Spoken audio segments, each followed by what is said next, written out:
Il existe sur Mars une structure intrigante, un carré. Un carré presque parfait, isolé au milieu de l'infini désert rouge. Et il paraît trop impeccable, trop rigoureusement dessiné, pour être d'origine naturelle.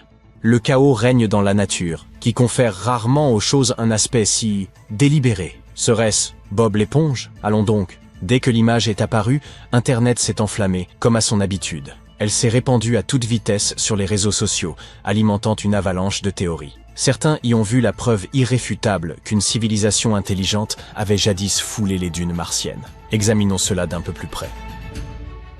L'image est bien réelle, et la formation qu'elle montre est très ancienne. Elle a été capturée en 2001 par la caméra Mars Orbiter de la NASA, immortalisant un infime fragment du paysage martien. Et là se trouvait notre carré. S'agit-il là d'une trace laissée par une intelligence? Mars est aujourd'hui un monde désertique, baigné de rouille et de silence. Mais il fut peut-être, dans un lointain passé, une planète très différente, parcourue de fleuves tumultueux, bordée de vastes océans et survolée de lourds nuages. Dans un environnement aussi propice, la vie, si elle en a eu l'opportunité, aurait pu s'établir. Et il se pourrait bien qu'elle l'ait fait. Les scientifiques estiment qu'une forme de vie aurait pu exister sur Mars pendant une courte période, comprise entre 4,1 et 3 milliards d'années. Elle aurait émergé durant l'époque noachienne et perduré jusqu'à la fin de l'époque hespérienne. Pendant ce temps, sur Terre, les premiers océans n'en étaient qu'à leur genèse. La vie y balbutiait encore, sous forme de bactéries microscopiques nichées dans les cheminées hydrothermales des profondeurs marines. Tandis que Mars baignait déjà dans l'eau, notre planète ne connaissait ni flore, ni faune, uniquement une vie primitive luttant pour exister. Ainsi, Mars a pris une avance décisive dans la course à l'émergence de la vie. Son atmosphère, bien plus dense, aurait pu retenir suffisamment de chaleur pour maintenir l'eau à l'état liquide. Les vastes réseaux de vallées, ces cicatrices monumentales dans le paysage rouge, témoignent d'une histoire marquée par les pluies, les fleuves et les lacs. Et de gigantesques astéroïdes continuaient de percuter la planète, emportant peut-être avec eux des molécules organiques. Mais si cela est fondé, que s'est-il donc produit? Et où la vie est-elle passée? Une étude récente de la NASA révèle que la situation est plus complexe qu'on ne le pensait. Les astronomes imaginaient qu'un bouleversement avait frappé Mars, un événement cataclysmique, et son doux climat se serait évanoui. Son atmosphère se serait raréfiée. Privée d'un champ magnétique robuste tel que celui de la Terre, la planète aurait vu le rayonnement solaire éroder son enveloppe gazeuse, la laissant froide et aride. L'océan s'est tout simplement évaporé. Une partie de l'eau s'est échappée dans l'espace, tandis que le reste s'est figé dans le sous-sol, ou s'est retrouvé piégé au sein des calottes polaires. Ce qu'il en reste aujourd'hui n'est qu'un vestige spectral, des canaux asséchés et des dépôts salins. Pourtant, il semble que cette transformation n'ait pas été soudaine. Elle s'est opérée au fil de millions d'années, alors que la planète passait d'un monde chaud et humide à un désert froid et désolé. En réalité, Mars a conservé ses océans même après que les températures ont chuté sous le point de congélation. Certaines régions, notamment les basses terres du Nord, auraient pu demeurer humides pendant de nombreux siècles. Mais l'eau ne devrait-elle pas geler en dessous de 0 degré? En principe, oui. Toutefois, plusieurs facteurs auraient pu retarder ce phénomène. L'épaisse atmosphère de Mars, bien sûr, mais aussi la circulation d'eau tiède à travers des courants souterrains ou de surface. Et pendant cette période évoquée plus tôt, du Noachien jusqu'à la fin de l'Hespérien, la vie aurait très bien pu trouver un chemin. Sur Terre, les microbes prospèrent dans des conditions extrêmes, sous les glaces antarctiques, dans les sources hydrothermales abyssales, ou encore dans des lacs volcaniques chargés de toxines. La vie se moque bien de tels obstacles.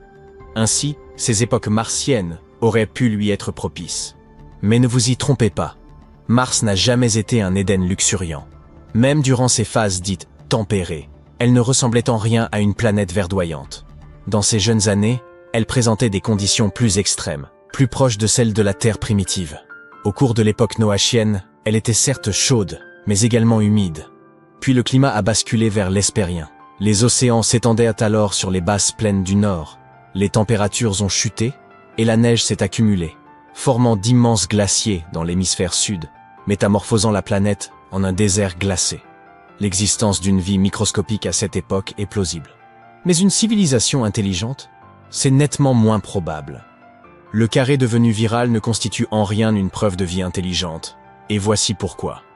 Tout d'abord, beaucoup s'alarment à l'idée que la nature ne trace pas de ligne droite. Or, cette affirmation est fausse. En vérité, la nature en génère fréquemment. Prenez par exemple la chaussée des Géants, en Irlande du Nord, une étendue spectaculaire de colonnes hexagonales en basalte. Ce phénomène est entièrement naturel, résultat direct d'une activité volcanique ancienne. On peut également citer la Tour du Diable, dans le Wyoming. Vous vous souvenez sans doute du film Rencontre du troisième type, sorti dans les années 80. Cette structure rocheuse symétrique s'est formée par simple érosion. Vue depuis l'espace, elle semblerait pourtant artificielle. Alors, que penser de ce carré? Il pourrait tout simplement s'agir d'un schéma de fracture dans la roche, ou d'un terrain fissuré en ligne droite sous l'effet de la contrainte. Ce type de formation est courant sur Terre, lorsque la roche se dilate ou se contracte avec le temps. Sur Mars, où le sol subit en permanence l'impact de météorites, les vents violents et des écarts de température extrêmes, de telles contraintes sont inévitables. Il s'agit ici d'un cas typique de pareidolie, ce biais cognitif qui pousse notre cerveau à détecter des formes familières dans des motifs aléatoires. C'est un mécanisme que l'évolution a favorisé. Voilà pourquoi nous croyons parfois discerner des visages dans des troncs d'arbres, des animaux dans les nuages, ou des silhouettes dans des formations naturelles. Par ailleurs, la NASA photographie Mars depuis des décennies. Nous disposons d'images en haute résolution de cratères, de chaînes montagneuses, de vallées, de lits asséchés. Une civilisation ancienne n'aurait-elle pas laissé derrière elle, disons, quelque chose d'un peu plus probant qu'un simple rocher carré? Même en tenant compte de l'érosion, nous devrions repérer davantage d'indices. Routes, fondations, objets, ruines, au moins une trace tangible. Cela dit, il est vrai que l'on perçoit bien quelque chose. Ce carré n'est pas le premier phénomène martien à nous troubler. Au fil des années, on a cru identifier toutes sortes de choses, des tunnels au visage sculpté, et même Bigfoot, ou encore cette ouverture, parfaitement rectangulaire, semblable à une porte. C'est précisément ce que le public a cru apercevoir dans l'image des falaises orientales du mont Sharp, transmise par Curiosity. On pourrait presque y voir un ancien passage menant vers les profondeurs, comme s'il suffisait d'y entrer pour découvrir une base souterraine. La NASA a décidé d'examiner cette étrange ouverture de plus près. Résultat. Elle ne mesure que 30 cm de haut pour 40 cm de large, soit la taille d'une chatière.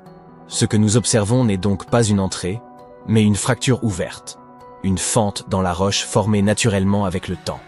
Ce type de fissure est extrêmement répandu, aussi bien sur Terre que sur Mars. Il résulte de tensions dans le substrat rocheux, qui peut se dilater, se contracter ou s'éroder sous l'effet du vent et des siècles. Si vous traversiez un désert terrestre, vous croiseriez quantité de formes analogues. Les canyons, les falaises, voire les blocs de pierre présentent souvent des failles qui, sous le bon angle, évoquent des portes. La seule différence, c'est que la NASA ne les photographie pas. Quant à la supposée rectitude des lignes, elle n'était qu'une illusion d'optique due à l'angle de vue. En élargissant le champ, on découvre qu'il s'agit d'une simple entaille dans une structure rocheuse, bien plus vaste. Songeons aussi au fameux visage de Mars, photographié en 1976 par la sonde Viking 1 alors qu'elle cartographiait la planète. Dans la région de Sidonia, elle a capturé une formation rocheuse d'environ 2 km de long, ressemblant à un immense visage humanoïde. Cette image à elle seule a suscité livres, films, documentaires et podcasts. Mais, à l'époque, les caméras embarquées sur les orbiteurs Viking n'étaient guère perfectionnées. La résolution était faible, les détails flous. Les missions suivantes disposaient d'instruments bien plus performants. En 2001, Mars Global Surveyor a revisité la région. Et cette fois, plus aucun doute n'était possible. Le visage n'était qu'une colline. Une structure rocheuse irrégulière, marquée de crêtes et de creux modelés par les vents et l'érosion. En 2006, une autre mission a permis de capturer une image en couleur, d'une précision remarquable, et le moindre vestige de visage s'était dissipé. Une nouvelle démonstration du pouvoir trompeur de la pareidolie. Mars recèle encore bien des énigmes à élucider, mais elle relève de son passé géologique, non de l'héritage d'une civilisation oubliée. Morale de l'histoire. Ne croyez pas tout ce que vous voyez circuler en ligne. Parfois, un rocher mystérieux n'est rien d'autre qu'un rocher. C'est officiel, il y a de la vie sur Mars. Ce n'est pas pour vous faire cliquer. Je vais tout vous expliquer. La plupart des gens imaginent que les formes de vie extraterrestres ressemblent à de petites créatures vertes et intelligentes, de préférence. Mais nous devons distinguer entre la vie et l'intelligence. Quand quelqu'un vous dit qu'il y a de la vie sur une autre planète, vous pensez probablement immédiatement à un être intelligent avec lequel vous pouvez converser. Mais la vie est quelque chose de différent. Elle est souvent associée à l'organique. Et le rover Curiosity de la NASA a trouvé les plus grosses molécules organiques jamais observées sur la planète rouge. Elles se cachaient dans des roches martiennes très anciennes, j'entends par là environ 3,7 milliards d'années. Ces molécules peuvent être des résidus de substances, par exemple des acides gras, qui permettent de construire les membranes cellulaires. Si ce n'est peut-être pas ce à quoi vous vous attendiez, il demeure que les ingrédients de ce que nous appelons la vie sont bel et bien là. Alors voilà, le rover Curiosity de la NASA était en mission autour d'un immense cratère martien, le cratère Gale. Les scientifiques pensent que ce cratère était un lac il y a plusieurs milliards d'années. La mission principale du rover était de déterminer si Mars avait eu les conditions propices à la vie par le passé. Un jour, Curiosity a foré un morceau de mudstone ancien dans un endroit appelé Cumberland. Il a collecté de la poudre de roche et les scientifiques ont réalisé un test spécial en utilisant un four sophistiqué intégré au rover. Ce four chauffe à haute température, environ 850 degrés C. Heureusement, les conditions de l'expérience ont permis aux chercheurs d'évaporer de l'oxygène moléculaire, ce qui a limité le risque de combustion. Et ils ont découvert quelque chose de surprenant. Des chaînes d'atomes de carbone, d'une longueur allant jusqu'à 12 atomes. On trouve des chaînes similaires sur Terre dans toutes choses, du pétrole brut, nous y voilà de nouveau, êtres vivants. Vous vous dites peut-être que, jusque-là, cette découverte n'a rien de très bouleversant. Mais attendez. Ces molécules peuvent se former naturellement par le biais de processus non vivants, comme des réactions avec l'eau, la chaleur et les minéraux. Hydrogène, monoxyde de carbone, chaleur, minéraux. C'est suffisant pour cuisiner ces molécules, même sans biologie. Mais ces molécules sont également des sous-produits ordinaires de la vie. Ici, sur Terre, nous produisons des composés similaires tout le temps, en particulier sous forme d'acide carboxylique, qui sont partout dans les organismes. Donc, même si ces chaînes pourraient s'être formées naturellement, il se peut également qu'elles soient les restes de quelque chose ayant été vivant. Peut-être une forme microbienne, peut-être quelque chose de bien plus complexe. Nous ne le savons pas encore. Mais le plus inhabituel et intrigant à propos de ces molécules, c'est que ces chaînes de carbone sont assez fragiles. Sur Terre, avec le temps, la lumière du soleil, l'air et l'eau finiraient par les décomposer. Mais sur Mars, elles semblent subsister. Et ce, après des milliards d'années. Donc même si ces molécules n'appartiennent pas à des dinosaures martiens, nous savons maintenant que la planète rouge est capable de préserver des substances organiques. Et c'est une immense découverte pour ceux qui cherchent des formes de vie anciennes. Il y a de bonnes chances que des traces chimiques de cette vie se cachent encore dans les roches. Et apparemment, Curiosity est capable de les détecter. Au fait, ce n'est pas la première fois que Curiosity a découvert des composés organiques. Le rover a également détecté des organiques chlorés, des substances contenant du soufre et des nitrates, essentiellement des éléments qui, si la vie avait un jour pris forme sur Mars, auraient fait partie de la recette. Et si nous parlions d'un autre héros envoyé sur Mars pour faire des découvertes incroyables? Voici Perseverance. C'est un robot de la taille d'une voiture que la NASA a envoyé loin de chez lui, sur la planète rouge inhospitalière et aride. Plus précisément, vers un ancien cratère appelé G0. Le Jet Propulsion Lab a créé Perseverance et l'a préparé pour son premier voyage spatial, qui a commencé le 30 juillet 2020. Pendant 7 mois sombres et solitaires, notre robot a voyagé à travers le cosmos. Heureusement, il a réussi à atterrir en toute sécurité sur Mars le 18 février 2021. La NASA a même donné un nom cool à son site d'atterrissage, l'Octavia E. Butler Landing, en hommage à la célèbre écrivaine de science-fiction. Depuis lors, Perseverance s'est activement engagé dans l'exploration de la planète rouge. Le 8 avril 2025, il était en service depuis 1469 jours martiens, que l'on appelle d'ailleurs des sols. Cela correspond à environ 1510 jours terrestres ou un peu plus de 4 ans. Ce rover ressemble beaucoup à son prédécesseur, Curiosity, mais il est équipé de quelques améliorations. Il est littéralement bourré de technologie. 7 instruments scientifiques, 19 caméras et même 2 microphones pour enregistrer les sons de Mars, comme le vent ou le crissement des roues du rover sur les pierres.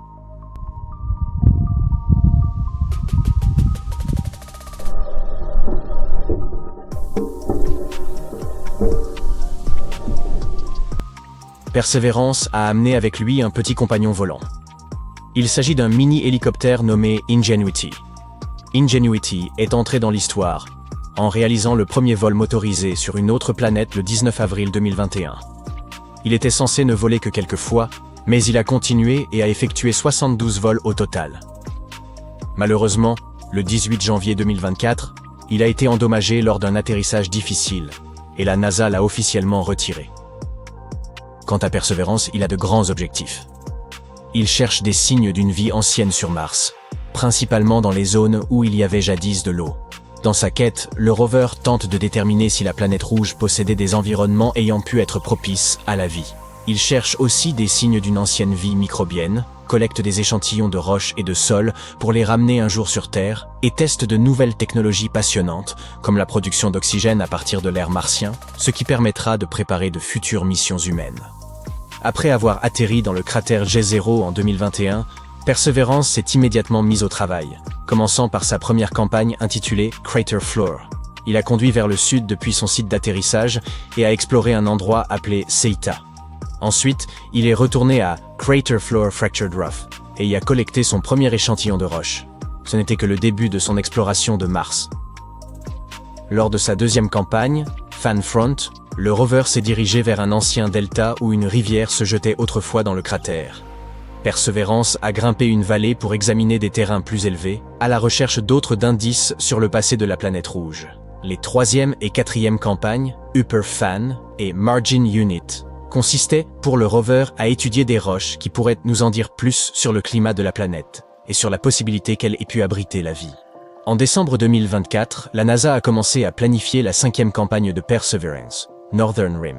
Au cours de celle-ci, il est censé étudier le bord du cratère, où se trouvent des roches souterraines ayant été projetées vers le haut lors d'un impact il y a des milliards d'années. Perseverance a déjà fait des découvertes impressionnantes. Elle a trouvé des roches volcaniques à la surface du cratère, et la preuve qu'elles ont un jour été en contact avec de l'eau. Cela a créé la surprise, car les scientifiques pensaient que les roches étaient principalement sédimentaires et non pas volcaniques. À un endroit baptisé Wildcat Ridge, le rover a même trouvé les signes d'un ancien lac où la vie aurait pu prospérer. Les roches que Perseverance a trouvées sont capables de préserver les signes potentiels d'une vie passée. C'est donc une découverte vraiment importante. Le rover a également découvert que certains des sédiments du delta avaient été déposés par des eaux calmes.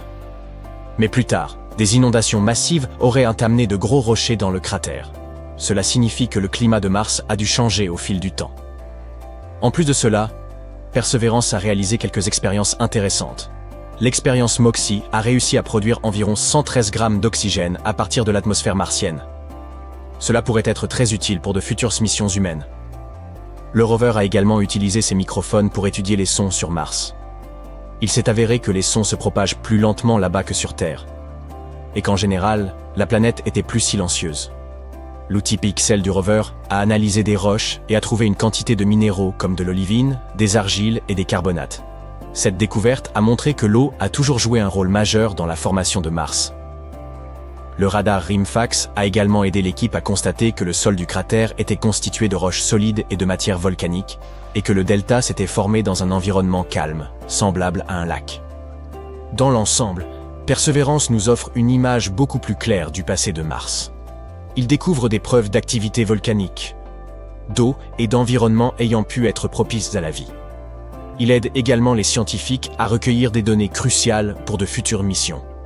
En étudiant la géologie, l'atmosphère et le potentiel de vie de la planète, Perseverance prépare le terrain pour de futures explorations et peut-être, un jour, permettre aux humains de marcher sur notre voisine rouge. Cela ressemble à une plage ordinaire, mais quelque chose éveille votre méfiance. Le sable est trop rouge, le soleil trop intense, le vent souffle d'une manière étrange, on respire mal, et il n'y a pas d'eau dans l'océan. Ne vous inquiétez pas, c'est normal, vous êtes sur Mars. Pendant très longtemps, nous avons considéré Mars comme une boule de poussière sèche et sans vie, un désert gelé où l'eau n'existe que sous forme de glace ou de vapeur. Mais de nouvelles recherches suggèrent qu'il y a des milliards d'années, c'était un endroit complètement différent. Et au lieu de cette poussière à perte de vue, il y avait peut-être quelque chose qui nous est beaucoup plus familier, des plages de sable ensoleillées. Des scientifiques de Penn State, de l'université de Berkeley et de l'université de Guangzhou ont étudié les données radar du rover chinois Zhurong. Il a commencé à rouler sur Mars en 2021. En explorant la surface de la planète rouge, il a découvert des formations rocheuses inclinées qui ressemblent étonnamment à ce que l'on trouve sur les côtes terrestres. On appelle cela des sédiments littoraux. Ils se forment sous l'effet des vagues qui poussent le sable vers le rivage. Mais Zhurong ne s'est pas contenté de prendre de jolies photos. Il était également équipé d'un radar capable de pénétrer les sols, et cet outil lui a permis de scanner les profondeurs de la surface martienne sur 2 km entre mai 2021 et mai 2022. Il a fait une découverte assez incroyable. Des couches de sédiments formant une pente d'environ 15 degrés, soit une configuration identique à celle que l'on trouve sur Terre. Et non, cela ne provenait pas du vent, de volcans ou d'autres phénomènes naturels. Ça ressemblait vraiment à une plage. Et c'est en fait très important. Car s'il y avait des vagues et des marées, c'est qu'il devait y avoir une grande étendue d'eau.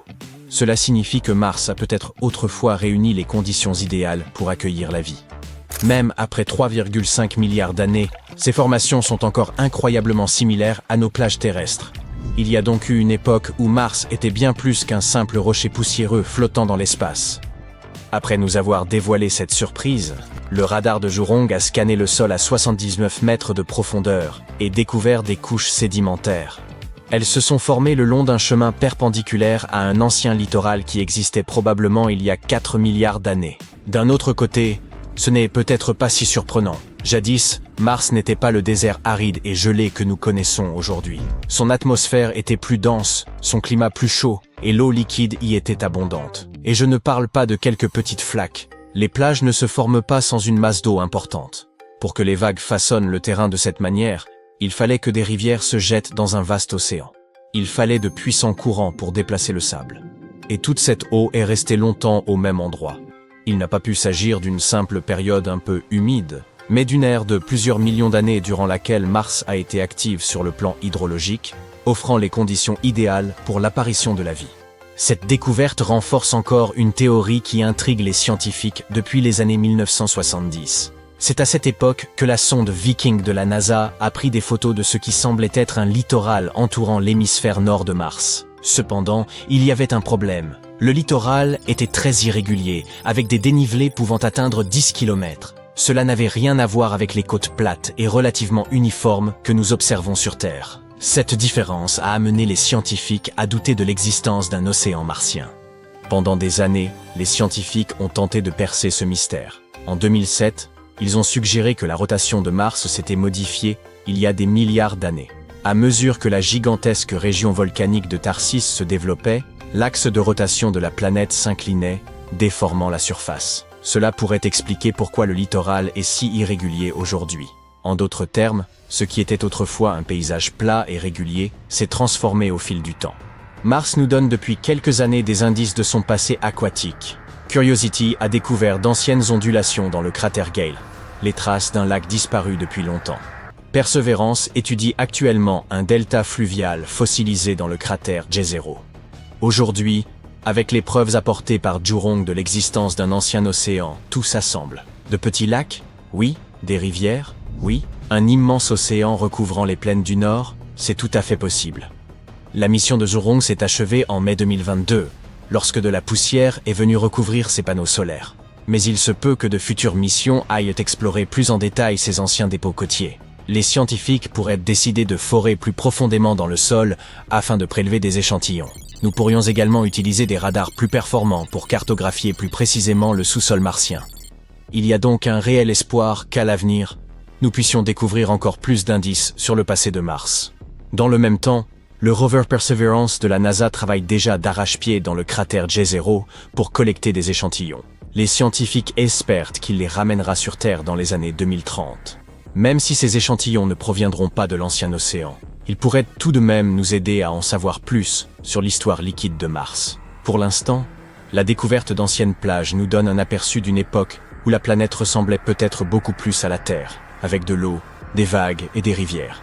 Parlons maintenant plus en détail du rover Perseverance qui continue de travailler sur Mars. Il est équipé d'une foreuse spéciale qu'il utilise pour gratter la poussière et les couches supérieures de roches, formant de petits cercles de 5 cm de diamètre dans le cratère Jezero. Une de ses caméras a pris une photo en gros plan qui a révélé que la roche n'était pas lisse. Elle était composée de minuscules cristaux entrelacés. Le rover s'est servi de 2 instruments pour analyser la composition chimique de la roche. Les résultats ont confirmé que celle-ci, baptisée rochette, était d'origine volcanique. Elle s'était donc formée à partir de lave ou de magma, et non de boue et d'argile, comme les scientifiques l'avaient supposé en raison de la présence d'un ancien lit de lac. Perseverance, que l'on surnomme Percy, s'est posée sur Mars en février 2021 avec un petit hélicoptère nommé Ingenuity. Il s'agit du rover le plus avancé jamais envoyé sur Mars. Il succède à Curiosity, Spirit, Opportunity et d'autres. Cependant, Percy a une mission différente. Alors que les rovers précédents étudiaient principalement les roches et le climat martien, Perseverance recherche des signes de vie passée. Si les scientifiques ont choisi le cratère G0, c'est qu'ils le soupçonnent d'avoir autrefois été un lac où de minuscules formes de vie auraient pu exister. Le rover fort gratte et collecte des échantillons de roches qu'il étudie à l'aide de ses instruments scientifiques. Il conserve également certains échantillons afin de les ramener sur Terre, où ils seront étudiés de plus près. Perseverance a fait des découvertes surprenantes sur Mars. Les scientifiques qui analysent les données qu'il nous a renvoyées ont découvert que le cratère G0 a beaucoup changé au fil du temps. Il y a très longtemps, cette région était recouverte de lave en fusion, abritait un lac qui a existé pendant des milliers d'années, était traversé par des rivières qui transportaient de la boue et du sable, et a même subi d'énormes inondations qui ont apporté des roches depuis des régions lointaines. Cela signifie que l'histoire de G0 est plus active et imprévisible que ne le pensaient les scientifiques. Cela a certainement rendu plus difficile la recherche des roches sédimentaires qu'ils recherchaient. Mais cela a également révélé de nouveaux endroits où la vie aurait pu exister par le passé. Une autre découverte passionnante est que toutes les roches étudiées jusqu'à présent par Perseverance contiennent des matériaux à base de carbone, les mêmes que ceux qui composent la vie sur Terre. Le rover Perseverance de la NASA est également équipé d'un instrument appelé MOXIE, qui a réussi pour la première fois à produire de l'oxygène à partir du dioxyde de carbone présent dans l'atmosphère martienne. Au cours de 16 essais, MOXIE a produit environ 113 grammes d'oxygène, soit suffisamment pour permettre à un astronaute de respirer pendant environ 4 heures. Il a même dépassé les attentes, produisant jusqu'à 12 grammes d'oxygène par heure. Après 2 ans de bon fonctionnement, MOXIE a terminé son dernier test en septembre 2023. Nous faisons ainsi un pas de plus vers la colonisation de Mars. Mais revenons à la découverte de ces anciens rivages martiens. Elle pourrait nous permettre de voir la planète rouge sous un nouveau jour. De l'eau aurait coulé à sa surface pendant des dizaines de millions d'années, creusant des lacs, des rivières et même un vaste océan. Quelles autres erreurs avons-nous commises ? Des dinosaures martiens se promenaient-ils dans les vastes vallées verdoyantes de la planète rouge ? Ou s'agissait-il de créatures marines étranges et impossibles à imaginer ? Nous ne le savons pas encore. Mais une chose est très probable. Mars a connu une période de chaleur, avec de l'eau et peut-être même de la vie. La terre rouge et aride tremble sous vos pieds. De larges crevasses s'ouvrent brusquement, menaçant de vous engloutir. Pourtant, à la différence de la Terre, ces secousses ne proviennent pas des entrailles de la planète. Elles sont provoquées par une menace venue de l'espace. Des scientifiques ont récemment fait une découverte saisissante au sujet des séismes martiens. En exploitant les données d'InSight de la NASA, ils ont établi que certains de ces tremblements étaient dus à des impacts de météorites. Cela signifie que Mars est frappé 2,5 fois plus souvent que ce que l'on croyait, et que de nouveaux cratères naissent constamment.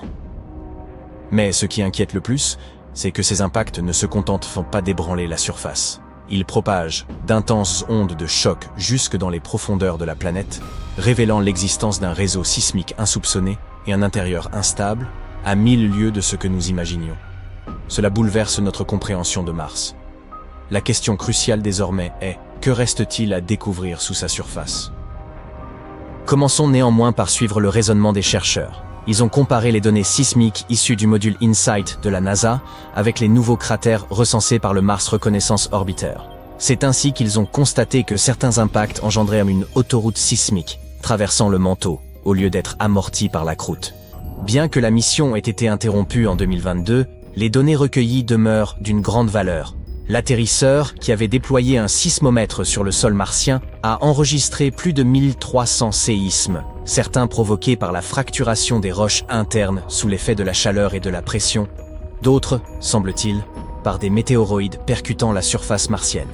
En analysant la propagation des ondes sismiques à travers la croûte, le manteau et le noyau, les chercheurs poursuivent leur reconstitution de l'architecture interne de Mars. Par le passé, ils avaient déjà mis en relation les cratères d'impact avec les relevés sismiques. Ces nouvelles recherches constituent néanmoins la première fois qu'un impact récent a été formellement corrélé à des secousses enregistrées dans la région de Cerberus Fossae, une zone fortement active située à 1600 km de la sonde InSight. Ce cratère de 21 mètres de diamètre a été détecté bien au-delà de la distance que l'on estimait compatible avec l'intensité des ondes générées. Jusqu'ici, on pensait que la croûte martienne absorbait la majeure partie de l'énergie libérée par les impacts, limitant ainsi la portée des ondes sismiques. Mais l'examen de ce cratère a révélé que les vibrations, loin d'être amorties, ont suivi un trajet plus direct et plus profond à travers le manteau. Cette découverte inattendue suggère l'existence d'une autoroute sismique sur Mars, permettant aux secousses de se propager sur de bien plus grandes distances qu'on ne l'imaginait. L'équipe d'InSight doit désormais revoir ses modèles concernant la structure et la composition interne de la planète. Une meilleure compréhension de la manière dont les signaux sismiques générés par impact atteignent de telles profondeurs pourrait en découler. Le traitement manuel de ces données colossales aurait exigé des années, mais de nouveaux outils permettent aujourd'hui de réduire en quelques jours des dizaines de milliers d'images à une poignée seulement. Les chercheurs ont donc ciblé les cratères situés dans un rayon d'environ 3000 km autour de la position d'InSight. Leur objectif était de repérer ceux qui s'étaient formés durant l'activité du sismomètre. En comparant les clichés capturés avant et après par la Context Camera, ils ont identifié 123 cratères récents à croiser avec les données sismiques. Parmi eux, 49 correspondaient potentiellement à des secousses enregistrées. Et après analyse supplémentaire, c'est le cratère de 21 mètres situé dans Cerberus Fossae qui a été retenu comme la découverte majeure. Cette avancée pourrait permettre aux scientifiques de mieux distinguer les signaux liés à des séismes internes de ceux provoqués par des impacts de météoroïdes. Jusqu'à présent, Cerberus Fossae était considéré comme une source importante de vibrations sismiques de haute fréquence liées à des phénomènes internes. Mais les nouvelles données indiquent qu'une part de cette activité pourrait, en réalité, avoir pour origine des impacts venus de l'extérieur. Un autre mystère que les scientifiques tentent de percer depuis un demi-siècle est la raison pour laquelle Mars présente deux hémisphères aussi distincts. Les enregistrements des séismes martiens pourraient enfin leur avoir fourni une piste. Depuis les années 70, les scientifiques ont établi que Mars se divise en deux grandes zones distinctes. Les basses plaines septentrionales s'étendent sur près des 2/3 de l'hémisphère nord, tandis que les hautes terres méridionales occupent le reste. Ces dernières s'élèvent à près de 5 km au-dessus des plaines du nord, et leur croûte, cette enveloppe externe semblable à une carapace, s'y révèle plus épaisse. Cette étrange asymétrie géologique porte le nom de dichotomie martienne. Deux hypothèses sont avancées pour expliquer cet écart. La première évoque un processus interne encore mal compris, qui aurait façonné cette dissymétrie. La seconde suppose qu'un gigantesque impact, sans doute provoqué par un corps céleste de la taille d'une lune ou par une série de collisions plus modestes, aurait profondément remanié la surface martienne. Cependant, l'ancienneté du sol martien complique l'identification précise de l'événement en cause. Mais une étude récente, publiée le 27 décembre 2024, s'est appuyée sur les données sismiques recueillies par l'atterrisseur InSight, afin de déterminer si cette singularité trouvait son origine dans les profondeurs mêmes de la planète. Installée à proximité de la frontière séparant les basses plaines nordiques des hautes terres méridionales, InSight avait pour mission d'enregistrer les ondes issues des séismes martiens, lesquels traversent le manteau, cette couche rocheuse située sous la croûte. Les chercheurs ont ainsi comparé le comportement de ces ondes sous chacune des deux régions, dans l'espoir d'y déceler d'éventuelles différences structurelles. Leurs observations ont révélé que les ondes sismiques s'amortissaient ainsi bien plus rapidement en traversant les hautes terres du sud. Cela indique que le manteau situé sous cette région est notablement plus chaud que celui du nord. Ce constat vient renforcer l'idée que des forces internes, et non un événement d'origine externe, seraient à l'origine de cette séparation géologique. L'équipe de recherche estime que cet écart thermique pourrait remonter à une ancienne activité tectonique qui, jadis, modela la planète avant de cesser en deux. Autrefois, Mars aurait en effet possédé un système de plaques tectoniques mobiles, comparable à celui de la Terre. En se déplaçant, ces plaques et le magma sous-jacent auraient pu engendrer la dichotomie martienne.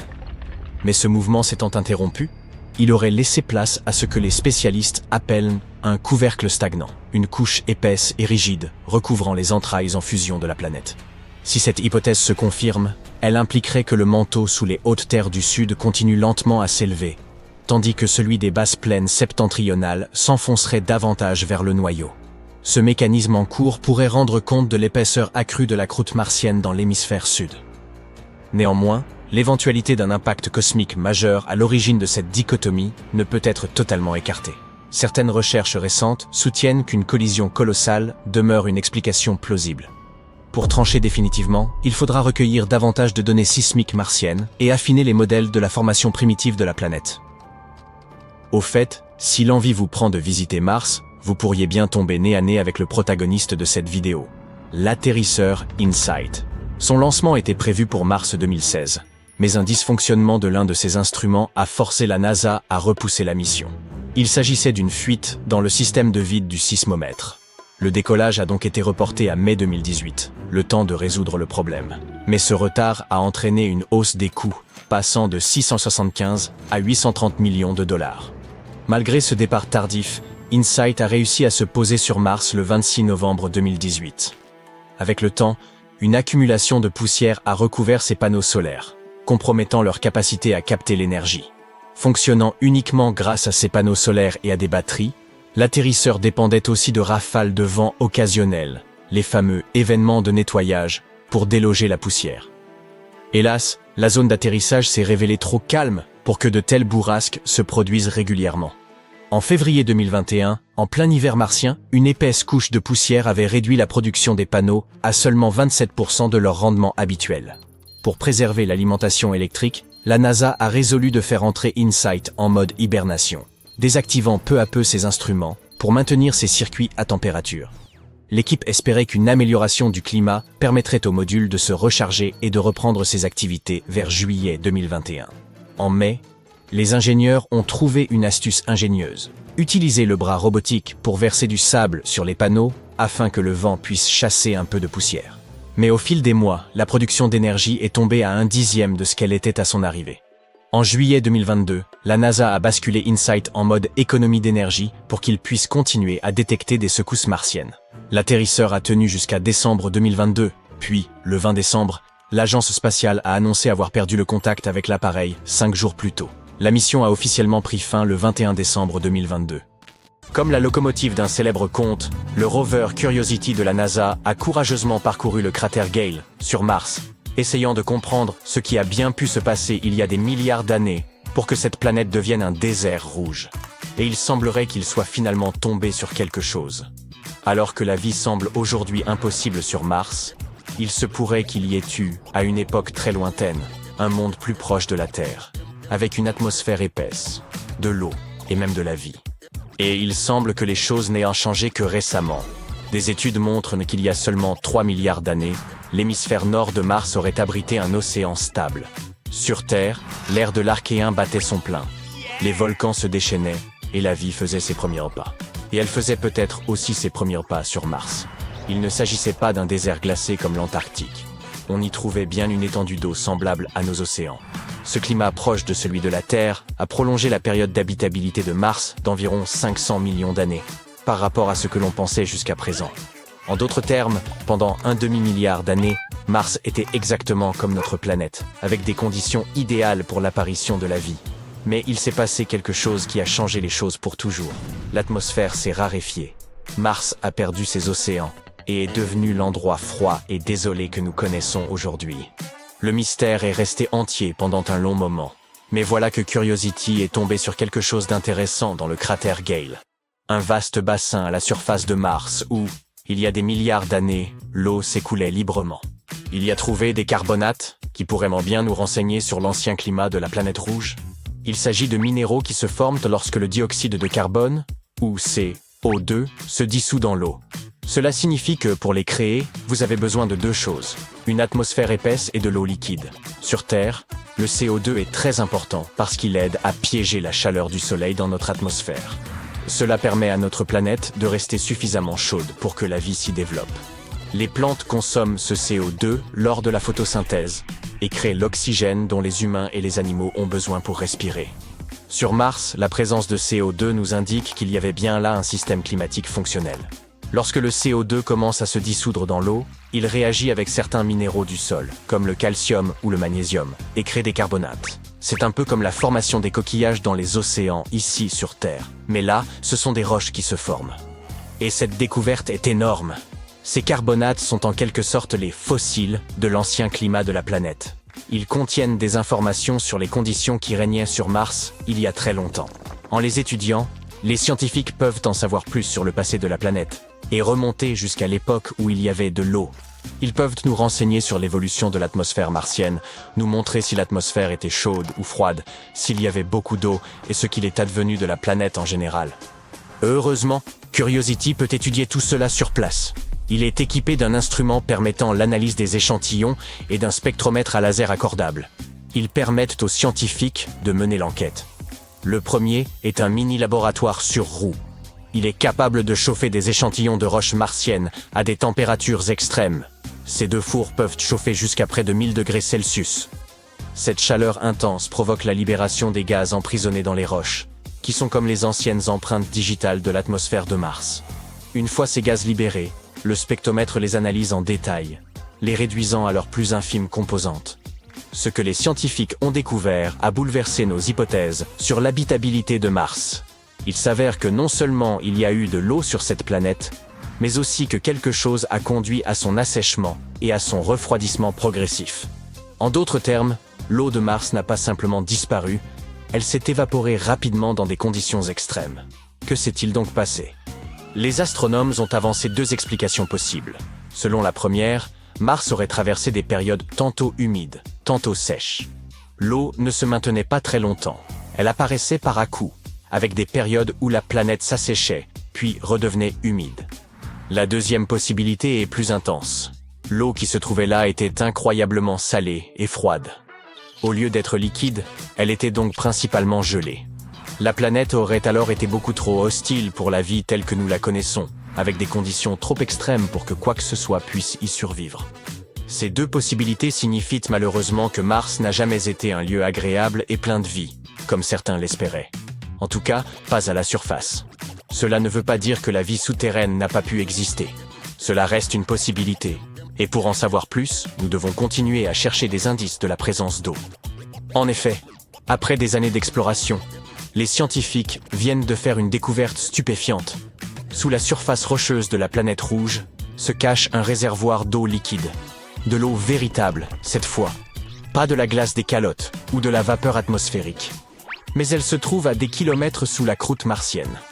Cette découverte provient des données recueillies par l'atterrisseur InSight de la NASA. Il a passé 4 ans à écouter les subtiles secousses de la planète. Oui, il y a des tremblements de terre sur Mars. Il a analysé plus de 1300 secousses. Grâce à lui, les scientifiques ont pu cartographier la façon dont les ondes sismiques se déplacent sur la planète. Et ils ont ainsi découvert des poches d'eau liquide enfouies entre 9,7 et 19,3 km sous la surface. Pas un lac unique, mais plusieurs bassins. Ces méthodes sont les mêmes que celles que l'on utilise sur Terre pour trouver de l'eau, du pétrole et du gaz. Ils ont ainsi pu reconstituer le système souterrain martien. En effet, une partie de l'eau de la planète s'est échappée dans l'espace lorsque Mars a perdu son épaisse atmosphère protectrice. Cependant, cette découverte nous apprend que toute l'eau n'a pas disparu, mais qu'elle s'est simplement enfoncée dans les profondeurs du sol, où elle se trouve encore aujourd'hui. Si près du but, mais encore hors de portée. C'est un grand pas en avant. L'eau est la molécule la plus importante lorsqu'il s'agit de façonner le destin d'une planète. De plus, même si nous avons dit que Mars ne grouillait pas de vie autrefois, cela n'enlève rien à la possibilité que certaines formes puissent bel et bien exister aujourd'hui. Si de l'eau liquide existe encore dans les profondeurs de la planète, des microbes pourraient-ils s'y cacher ? La vie telle que nous la connaissons ne peut survivre sans eau liquide. L'idée de la vie sur Mars est donc devenue plus que jamais plausible. Mais il y a un hic. Si cette eau peut sembler être un jackpot pour les futurs projets de colonisation martienne, elle ne sera pas facile à atteindre. Dire que forer à 9,7 km de profondeur n'est pas une mince affaire est un euphémisme. Sachez qu'ici, sur Terre, le forage le plus profond que nous ayons réalisé est d'environ 12 km. C'était dans le cadre du projet Kola Super Deep Borehole. Et ce projet a poussé la technologie actuelle à ses limites. Chaleur intense, pression, panne d'équipement, tout y est passé. Sur Mars, ce serait encore plus fou. L'environnement y est beaucoup plus froid, l'atmosphère extrêmement ténue et l'infrastructure inexistante. Cela rendrait toute mission de forage extrêmement difficile. Pour atteindre les réservoirs d'eau enfouis si profondément, nous aurions besoin d'acheminer d'une manière ou d'une autre un équipement spécialisé. Cet équipement devrait être capable de supporter un froid extrême, une faible pression et une gravité différente. Et tout cela devrait bien sûr fonctionner à distance et, de préférence, ne pas se détériorer. Et l'opération nécessiterait des tonnes d'énergie.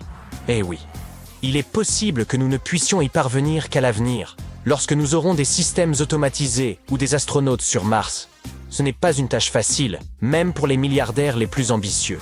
Pour l'instant, ce que cachent ces réservoirs reste donc un mystère. Et ce n'est pas la seule énigme. Comme nous l'avons mentionné, Mars cache l'un de ses plus grands secrets sous son pôle sud gelé. Un autre vaste lac d'eau liquide enfoui profondément. Un radar l'a révélé en scannant la calotte glaciaire de cette région qui porte un nom à coucher dehors. Il est étrange que l'eau soit restée liquide à des températures aussi basses. C'est probablement dû à la chaleur géothermique qui règne sous la surface. Et il pourrait y avoir de la vie là aussi. Ils envisagent donc de sonder d'abord ce lac, une opération beaucoup plus facile. Le travail de Curiosity est incroyable, et il continue de nous aider à éplucher les couches de l'ancien climat martien, nous livrant de nouvelles pièces du puzzle que représente l'histoire de notre voisine. Cela pourrait nous aider à éviter des erreurs similaires à l'avenir.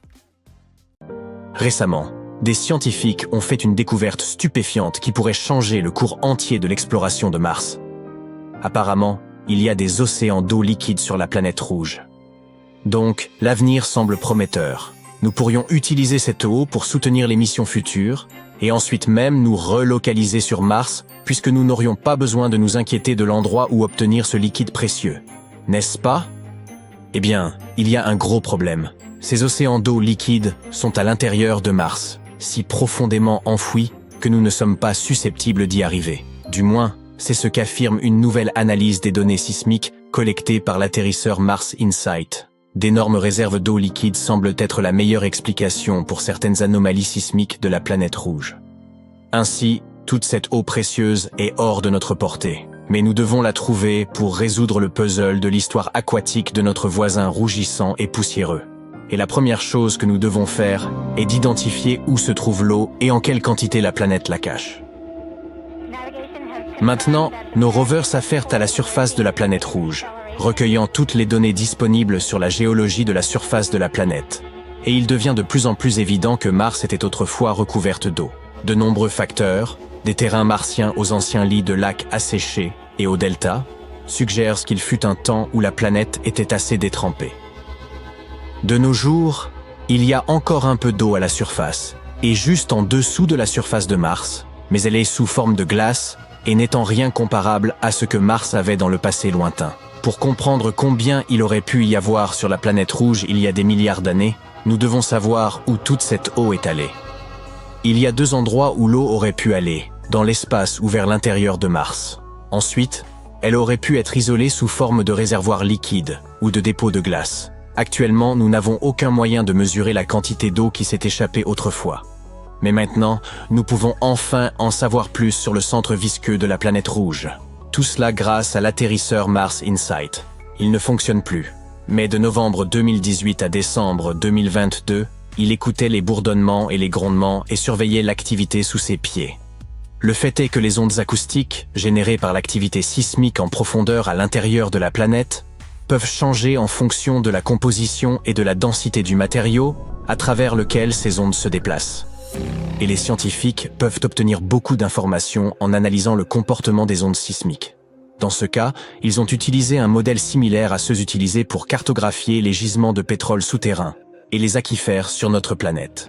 Puis, avec l'aide de ce modèle, ils ont analysé les données recueillies par InSight sur Mars. Ils ont découvert que la meilleure explication pourrait être qu'il y avait une couche de roches fracturées dont les fissures étaient remplies d'eau profondément sous la surface de la planète rouge. Cette couche pourrait se trouver à une profondeur de 11 à 19 km. C'est pourquoi il serait extrêmement difficile pour les futures missions d'y accéder. Et pourtant, la nouvelle découverte pourrait nous aider à comprendre le cycle de l'eau martien. Confirmer l'existence d'un grand réservoir d'eau liquide peut nous donner un aperçu de ce que le climat sur Mars était autrefois, ou de ce qu'il pourrait être un jour. Et si Mars avait eu beaucoup d'eau autrefois, elle aurait pu être habitable dans un passé lointain et pourrait le redevenir à l'avenir. l'eau est cruciale pour la vie telle que nous la connaissons. Ainsi, les réservoirs d'eau souterrains sur la planète rouge pourraient déjà être habitables. Peut-être qu'en ce moment même, de minuscules micro-organismes ou même des créatures tentaculaires vivent leur vie dans le confort de leur demeure souterraine. Sur Terre, des mines ultra profondes abritent de la vie. Et le fond de l'océan, avec ses pressions immenses et incroyables, n'est pas non plus dépourvu de vie. Jusqu'à présent, nous n'avons trouvé aucune preuve de vie sur Mars. Mais pour l'instant, il semble que cet endroit ait le potentiel de soutenir la vie. Les données d'InSight ont montré qu'il n'y a probablement pas beaucoup de glace d'eau dans la croûte supérieure de la planète, du moins dans la région autour de l'atterrisseur. Mais s'il s'avère qu'il y a une couche riche en eau plus profondément sous la surface et s'étendant autour de tout le globe de la planète, alors il y aurait suffisamment d'eau pour remplir les lits des anciens océans et même plus. Mars n'est pas le seul endroit en dehors de la Terre où il y a de l'eau ou où nous pourrions un jour trouver de l'eau. Prenons par exemple la bonne vieille Lune. Sur le satellite naturel de la Terre, on peut trouver de l'eau partout à la surface. Mais ce n'est pas l'eau que vous imaginez peut-être. Sur la Lune, l'eau reste principalement sous forme de glace, et elle est répartie de manière inégale. Par exemple, les pôles de la Lune sont des régions qui ne reçoivent jamais la lumière du Soleil. C'est pourquoi elles sont extrêmement froides. Donc, il n'est pas étonnant qu'il y ait beaucoup de glace là-bas. La glace dans ces zones est également souvent mélangée avec le sol lunaire et se cache profondément sous la surface. Ensuite, il y a Encelade, la 6e plus grande lune de Saturne. En réalité, elle n'est pas si grande, seulement 505 km de diamètre. En d'autres termes, cette lune est suffisamment petite pour tenir à l'intérieur de l'Arizona. Oh, nous devrions essayer cela. Fait intéressant. Lorsque la sonde spatiale Cassini est arrivée pour la première fois à Saturne, les chercheurs s'attendaient à ce qu'Encelade soit une boule de glace gelée. Mais ce qu'ils ont vu, ce sont des panaches de particules de glace et de vapeur d'eau jaillissant de geysers à la surface de la Lune. Il était clair qu'il y avait un océan massif entre le noyau rocheux de la Lune et sa coquille de glace. Ensuite, il y a la Lune de Jupiter, Europe. Les scientifiques pensent que ce monde est l'un des endroits les plus prometteurs du système solaire en ce qui concerne la recherche de nouvelles formes de vie. Cela s'explique par le fait qu'Europe possède un immense océan d'eau salée d'une profondeur allant de 64 à 161 km. Et même s'il se trouve sous une couche de glace qui serait probablement épaisse de 16 à 32 km, il est encore potentiellement habitable. Les astronomes croient que des panaches d'eau pourraient jaillir des fissures de la coque de glace et libérer le contenu de l'océan de la Lune dans l'espace. La température, la pression et la chimie sont très différentes sur Europe, et les astronomes ne savent pas encore comment la glace se comporte là-bas. C'est la principale raison pour laquelle ils n'ont pas encore déterminé à quelle profondeur ou quelle taille sont les réservoirs d'eau sur Europe et combien de temps ils ont besoin pour se recongeler. Mais parmi tous les endroits où nous pourrions trouver de l'eau dans l'univers, le plus bizarre est probablement l'espace ouvert. En 2011, 2 équipes d'astronomes ont découvert un nuage d'eau flottant librement parmi les étoiles. C'était le plus grand et le plus éloigné réservoir d'eau jamais détecté. Donc, ce nuage massif de vapeur d'eau entoure un trou noir, mais pas n'importe quel trou noir. C'est un quasar situé à 12 milliards d'années-lumière de la Terre. Les conditions autour de ce quasar doivent être vraiment spéciales pour créer une telle quantité d'eau. Ce nuage contient 140 000 milliards de fois le volume de toute l'eau de la Terre. Cela suffit à donner à chaque personne sur la planète l'équivalent de l'eau de toute une planète, 20 000 fois. Ça semble fou, non? Mais il y a quelque chose d'encore plus incroyable. Les astronomes pensent que ce nuage d'eau s'est formé seulement 1,6 milliard d'années après la création de l'univers lui-même.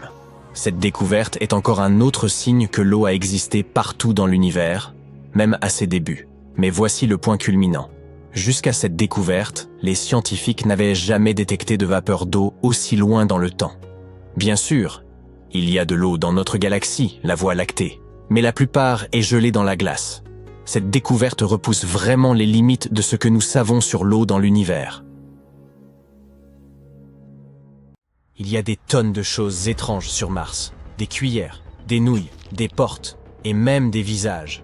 Sont-ils vraiment juste des cailloux? Et par ailleurs, ce n'est pas la seule planète de notre système solaire qui soit remplie de choses mystérieuses. Découvrons-les ensemble. Récemment, on a découvert une chose étrange sur Mars qui s'apparente à un objet lisse, semblable à une cuillère. Il s'est attiré pas mal d'attention après avoir été repéré par le rover Curiosity de la NASA. La roche, avec son manche et sa tête arrondie, semble flotter sur la photo. Les internautes demeurent perplexes quant à ce que cela pourrait bien être. Certains plaisantent en avançant qu'il s'agirait d'une quille de bowling martienne, ou même d'un chausse-pied laissé par une civilisation extraterrestre. Mais Andrew Good, le porte-parole de la NASA, dit que ce n'est rien de si excitant. Il semblerait que ce ne soit qu'un rocher façonné par le vent au cours d'une longue période. Ce type de roche aux formes étranges est commun sur la planète Mars. On les appelle des ventifacts. Un ventifact est une roche qui peut être gravée, creusée ou lissée par les minuscules particules charriées par le vent. On trouve généralement ces types de roches dans des endroits secs où il n'y a pas beaucoup d'arbres ou de végétation pour arrêter les courants aériens et où beaucoup de sable est emporté.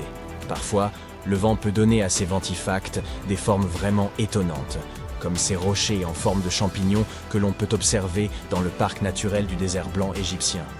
Ces roches ressemblent à la maison des Schtroumpfs, car le vent érode la partie inférieure plus rapidement que le sommet, leur donnant cette forme allongée. Les ventifacts ne sont pas les seules roches martiennes dignes d'intérêt. Regardez plutôt ces séries de pointes à l'aspect irréel qui émergent de la surface rouge. Le rover Curiosity les a découvertes lors de l'exploration du cratère Gale sur Mars. Elles ont rapidement captivé l'attention de tout le monde. Ces structures torsadées, semblables à des pointes, ressemblaient à une porte vers un autre monde.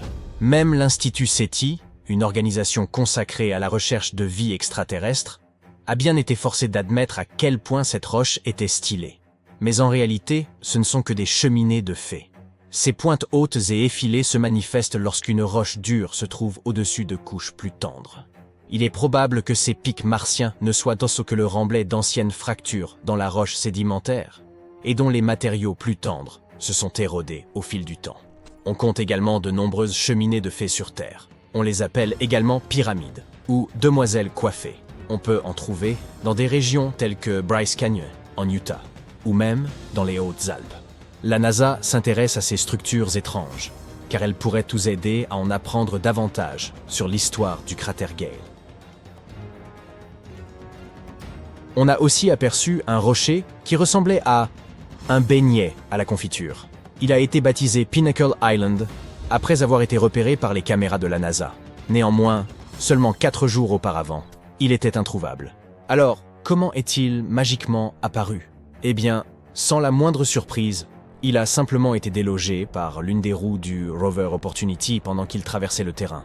Mais le mystère continue de planer autour de ce fameux beignet. Les analyses ont révélé que Pinnacle Island contenait des niveaux étonnamment élevés de soufre et de manganèse. Or, ces deux éléments sont solubles dans l'eau. En d'autres termes, de l'eau martienne aurait pu introduire ces éléments à l'intérieur même de la roche.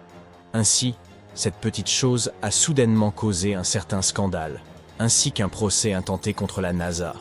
Un homme soutenait que l'agence avait négligé la possibilité qu'il s'agisse, là, d'un authentique champignon martien. Mais toutes nos trouvailles ne sont pas d'ordre naturel. Une autre découverte déconcertante a été cette chose repérée par Perseverance. Ça ressemble à des spaghettis ou à de la ficelle emmêlée. À l'inverse du beignet mentionné plus tôt, cet objet mystérieux est apparu dans une image saisie par la caméra du rover, puis a disparu dans le sol sablonneux en seulement quelques jours. Il semblerait qu'il puisse d'agir des débris du système d'atterrissage du rover martien. Perseverance a atterri dans le cratère G0 en février 2021. Il a connu un atterrissage difficile et a accidentellement dispersé des débris tout autour de lui. Certains de ces débris apparaissent dans les images du rover depuis un certain temps maintenant. L'objet qui ressemble à un fil n'est probablement qu'un morceau de dacron déchiqueté, qui est un type de fibre utilisé dans les couvertures thermiques. Ces couvertures aident à réguler la température des équipements pendant l'incandescent processus d'entrée dans l'atmosphère martienne. Il a probablement subi une déchirure et des dommages significatifs en raison des forces à l'œuvre pendant l'atterrissage. Les couvertures thermiques se perdaient pas mal de choses à l'époque, comme ce morceau de feuille brillante repéré en juin par exemple. L'astromobile l'a retrouvé sur un rocher. Ce qui est remarquable, c'est la distance que certains de ces débris ont parcouru. Le rover a atterri à environ 2 km de l'endroit qu'il explore actuellement, Et c'est probablement parce que le crash a projeté les débris dans les airs, et que les vents martiens les ont emportés sur une telle distance. Mars est connu pour ses vents violents, qui peuvent déplacer les objets les plus légers. Toutefois, s'il est amusant de les découvrir à l'écran, des inquiétudes persistent au sujet des débris et autres déchets abandonnés sur Mars. Nous n'avons même pas réglé ce problème sur Terre, et nous sommes déjà en train de le reproduire sur Mars. Les débris que nous avons laissés sur la planète rouge s'accumulent déjà dans une zone baptisée Ogualo Flats. De plus, ces détritus peuvent accidentellement contaminer les tubes d'échantillonnage utilisés pour collecter les roches martiennes. Jusqu'à présent, la NASA ne semble pas trop inquiète à ce sujet, mais ils gardent un œil attentif dessus pour prévenir tout problème avec leurs engins. Maintenant, que diriez-vous d'examiner non pas des choses, mais des animaux? Le rover Curiosity a causé le plus grand émoi lorsqu'il a photographié une chose qui ressemblait à un rat martien. Certains ont commencé à spéculer qu'il pourrait s'agir d'une trace de vie extraterrestre, ou même que ce rongeur ait été apporté par Curiosity. Mais le rat de Mars, une fois de plus, s'est avéré n'être qu'un étrange caillou. Il ne devait son aspect qu'à des processus naturels, comme l'érosion éolienne et l'abrasion mécanique. Nous avons également découvert plusieurs choses qui nous rappellent des asticots. Curiosity a pris cette photo d'une formation ressemblant à des vers qui se tortillent à travers le paysage martien. En dépit de sa petite taille, cette formation se distingue par sa forme unique et sa texture rugueuse. Elle est probablement faite d'un matériau durable, résistant à l'érosion constante de la planète. Et enfin, notre découverte la plus mystérieuse est le visage de Mars. Cydonia Mensae est une région de Mars qui a captivé à la fois l'intérêt scientifique et celui du public. Elle se trouve dans l'hémisphère nord de Mars et se situe entre des régions constellées de cratères au sud et des plaines relativement lisses au nord. Il existe une théorie selon laquelle les plaines du nord auraient pu être autrefois des fonds marins. Peut-être Cydonia était-elle autrefois une zone côtière? Cet endroit déborde de caractéristiques aussi intéressantes que magnifiques et qui nous apprennent beaucoup de choses sur l'histoire de la planète rouge. Mais sa particularité la plus intéressante reste le visage martien. Cette chose a suscité la plus grande attention depuis qu'elle a été repérée par l'orbiteur Viking 1 en 1976. Certains croyaient que c'était la trace d'une civilisation martienne depuis longtemps disparue. Au début, la NASA l'a rejeté comme n'étant qu'un jeu d'ombres et de lumière. Mais après quelques analyses, il s'est avéré que c'était, oui, encore un rocher. Nous avons également vu un visage d'ours, capturé par la caméra High Resolution Imaging Science Experiment. Dans cette image, on peut observer une faille suivant un motif circulaire, et qui ressemble à la tête d'un ours, avec deux petits cratères formant les yeux et une aspérité en forme de V qui en compose la truffe. Cette tête s'est probablement formée parce que quelque chose de lourd s'est retrouvé sur un ancien trou dans le sol. Celui-ci était rempli soit de lave, soit de boue. Le relief ressemblant à un nez est, quant à lui, censé provenir d'une éruption. Mais pourquoi continuons-nous de voir ces choses étranges sur Mars? Parfois, notre cerveau peut nous leurrer et nous laisser voir des choses telles que des visages ou des objets dans les rochers et la nature. Mais tout cela n'est qu'une illusion, appelée pareidolie. La pareidolie est un phénomène psychologique qui nous laisse voir des motifs ou des formes familières, surtout des visages, là où il n'en existe aucun. Cela se produit parce que lorsque le cerveau est confronté à quelque chose qu'il ne reconnaît pas ou ne comprend pas immédiatement, il essaie de se rappeler des choses qui y ressemblent le plus. Il perçoit ainsi des motifs, des textures ou des sons étrangers comme quelque chose de significatif et de reconnaissable. C'est pourquoi une chaise avec des vêtements dessus peut ressembler à une figure d'épouvante pendant la nuit. Cela vous fait également voir des visages ou des formes dans les nuages, ou déceler des sons reconnaissables et même des mots dans un bruit incongru. C'est une preuve fascinante de la complexité de notre perception. Mais nous devrions également nous prémunir contre cela, et ne pas trop laisser courir notre imagination.